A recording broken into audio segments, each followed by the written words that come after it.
आदरणीय समभाग गुंतवणूकदारांनो नमस्कार. मी ठाणे महाराष्ट्र येथून सत्यजित अभयकुमार शाह. मी आता काय माझ्या ELM इक्विटी लिटरसी मिशन आणि त्याचबरोबर समभाग गुंतवणूक साक्षरता मोहिमेविषयी न बोलता एकदम थेट विषयाला घालतोय. आजचा विषय आहे लोकांना काहीतरी पूर्वीपासून लोकांनी ऐकलेलं पूर्वी बरोबर होतं की फक्त लार्ज कॅप ग्रुप एच्या समभागात गुंतवणूक करायचे.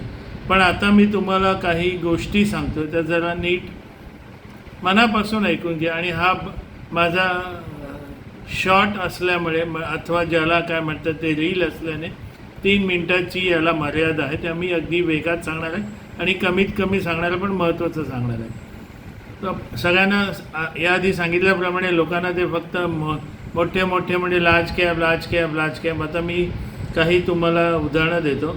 गेल्या 6 महिन्यात 50 ते 75% वाढलेले. आता माझ्यासमोर 1 2 3 4 5 6 7 समभाग आहेत. यांची 50 ते 77 यामध्ये ते वाढलेले आहेत. त्यातला एक माझ्याकडे सुद्धा आहे आणि जो 6 महिन्यात 70% वाढलेत. त्याचप्रमाणे आता मी हे व्हिडिओ बनवायच्या आधी याची स्क्रिप्ट बनवत होतो म्हणजे ज्याला आपण संहिता म्हणतो. तर त्याच्यात मला काही मी नुकतेच घ्यायला सुरू केलेले म्हणजे एक समभाग तर गेल्या 6 का 7 दिवसात नाही, हा समभागाचा मला 30 जून ते आत्तापर्यंत 42% वाढलं आहे.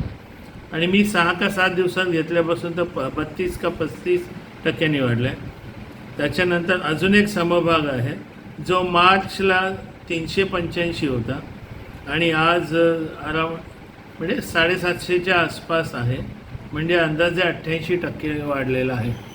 तेव्हा गुंतवणूक आदरणीय वंदनीय समभाग गुंतवणूकदारांनो, हे सगळं तुम्हाला साक्षर करण्यासाठी ही माझी धडपड आहे.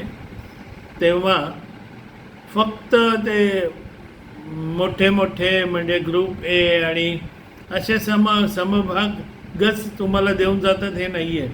आता हे जे स्मॉल कॅप किंवा टायनी कॅप ज्याला जे म्हणतात ते स्मॉल कॅपमध्ये जातात, स्मॉल कॅप मिड कॅपमध्ये जातात, मिड कॅपमध्ये लार्ज कॅप जातात आणि ते जाताना त्यांची किंमत वाढत असते.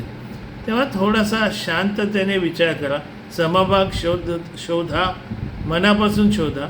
तुम्हाला पैसा मिळणार, जरूर मिळणार, जास्त परतावा मिळणार. तेव्हा समभाग गुंतवणूकदार मित्रांनो, जय हो. असंच काही घेऊन पुढच्या वेळेला भेटूया.